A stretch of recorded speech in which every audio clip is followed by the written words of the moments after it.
Então o preço do Bitcoin continua caindo, apesar do Hashrible, um indicador que raramente erra em relação ao preço do Bitcoin, ter indicado compra. Mas se eu falar para vocês que isso não está relacionado ao Bitcoin em si, mas um mercado macro como um todo. Se você observar o gráfico do S&P 500, ele está despencando, não está caindo, ele está despencando. Então nesse vídeo ele está muito bom. Quero mostrar para vocês o padrão que está se repetindo, né? Lá do ano de 2024, está repetindo agora em 2025 em relação ao Bitcoin. Quero falar também sobre esse indicador Hashrible e quero falar também do gráfico do S&P 500. Talvez ele continue caindo mesmo, mas apesar do S&P 500 estar caindo 4% hoje, o Bitcoin caindo apenas 1%. Isso para mim não é fraqueza do Bitcoin, mas sim uma força enorme. Mas quero falar também uma coisa para vocês em relação ao Ethereum. O Ethereum, né, basicamente ele é um token de gás nativo para você pagar taxas de transação quando você está utilizando um software na rede Ethereum, ou seja, o token ETH.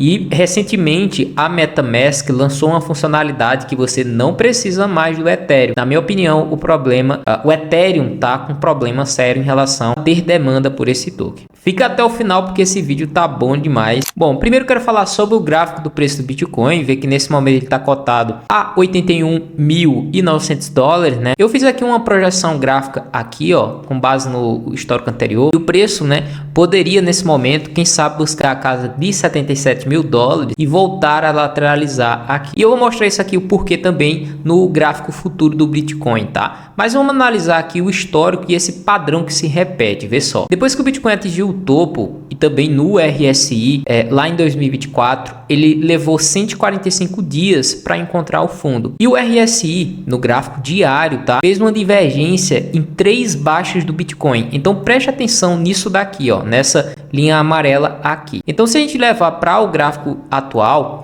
depois que o Bitcoin ali meio que fez o topo, né, no RSI, então você vai olhar aqui no RSI, ele levou 145 dias aqui. Então 145 dias vai dar dia 13 de abril. Se a gente colocar aqui a divergência no RSI, ela já aconteceu 2 vezes. Ela aconteceu aqui e aconteceu aqui. O que é divergência? É o seguinte, ó, o preço foi baixo, depois ele foi mais baixo do que a baixa anterior, só que o RSI foi mais alto. Então se o preço do Bitcoin fizer aqui, quem sabe, até uma baixa aqui para casa de $75 mil e o RSI não for abaixo, né, do fundo anterior, muito provavelmente a gente está fazendo a terceira divergência do preço do Bitcoin. Então isso aqui me deixa bem positivo em relação ao preço do Bitcoin, tá?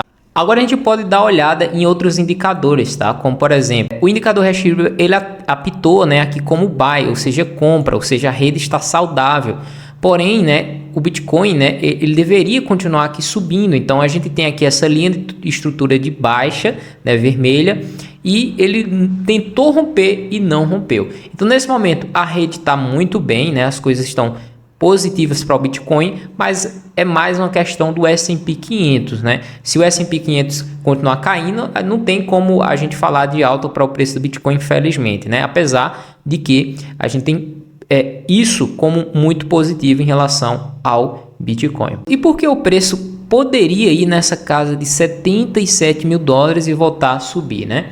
É basicamente os níveis de alavancagem, né? Se você ver aqui, ó, a liquidação em futuros, então, por exemplo, aqui, ó, eu posso pegar R$100 e alavancar 100 vezes, né? Então, se o Bitcoin cai 1%, significa que eu perco todo o meu capital. Se ele aumentar 1%, significa que eu ganho o 100% desse capital. Então, os níveis de liquidação aqui eles estão muito próximos. Então, se o Bitcoin caísse até aqui a casa de 77, tá vendo, ó? Ele iria liquidar completamente aqui essas pessoas, não teria mais liquidação abaixo, e agora a gente só teria um máximo de short para liquidar. Porém, a gente vê que lá no topo histórico, né, $109 mil, é uma das regiões de mais concentração. Isso aqui no gráfico somente é da Binance, tá? Então, para a gente de fato, né, esgotar completamente aqui esses alavancados, veja que o preço ele deveria fazer aqui, né, quem sabe até um bear trap aqui embaixo dessa zona de 78, ou seja, no 77, 75, e depois o preço voltar a subir. Mas se a gente analisar aqui o S&P 500, tá? Deixa eu colocar aqui o meu gráfico SPX, porque eu deixei um gráfico semanal bem legal. Veja que o S&P 500 no futuros, hoje ele está com uma queda de 4%. Se a gente vir aqui no gráfico semanal do S&P 500, existe uma linha de tendência de alta do S&P 500 que vem desde lá de 2009, né? Lá da crise do subprime. É isso? Não, eu acho que é, né? A crise lá enfim, a crise imobiliária, né? Que deu lá, né? Que tem até aquele filme, enfim. Veja que existe uma linha de tendência de alta, né? Uma estrutura de alta. E sempre que o S&P 500 bate nessa linha, tá vendo, ó? Ele tende a subir. Então ele estava muito descolado dessa linha aqui. É como se fosse ali o preço, né, das ações dos Estados Unidos.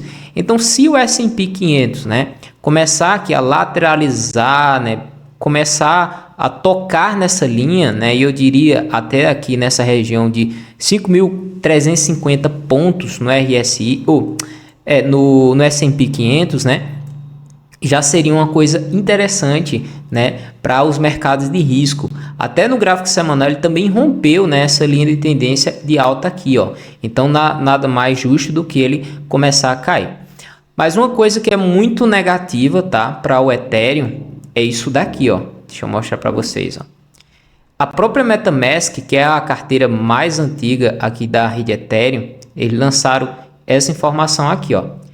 Você está sem Ethereum para pagar taxa? Sem problemas. Você pode pagar pelo gás com o token que está trocando, disponível na extensão MetaMask e no seu celular.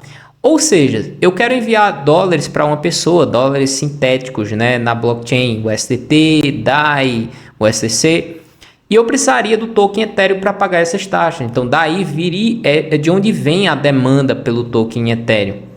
Só que sem isso, né, sem essa demanda pelo token Ethereum, você pode agora pagar as taxas sem a necessidade do token Ethereum, não vai existir demanda, né, para o token Ethereum. Então, uma das minhas opiniões de porque o Ethereum vem caindo tanto, tá? ETH/USDT, eu vou botar o USD que a gente viu da Binance, é esses motivos, tá vendo? Ó, se a gente analisar aqui no gráfico semanal de longo prazo, existia uma linha de tendência de alta, ela foi rompida, né? E isso daqui tem toda a cara de estar fazendo aqui, começando a bandeira de baixa, ou talvez nem faça uma bandeira de baixa.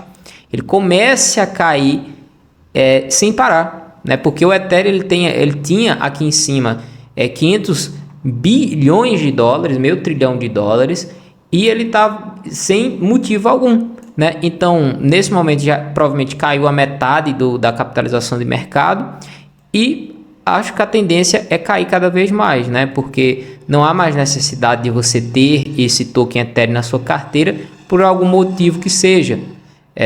Se eu falar para vocês de uma coisa que me incomoda em relação às carteiras de criptomoeda e stablecoin, por exemplo, é você ter um token sem a necessidade de ter ele, né? Sei lá, Matic para pagar taxa, Ethereum para pagar taxa, enfim. Agora eu quero Bitcoin, eu vou pagar taxas em Bitcoin. Forte abraço, vejo você no próximo vídeo.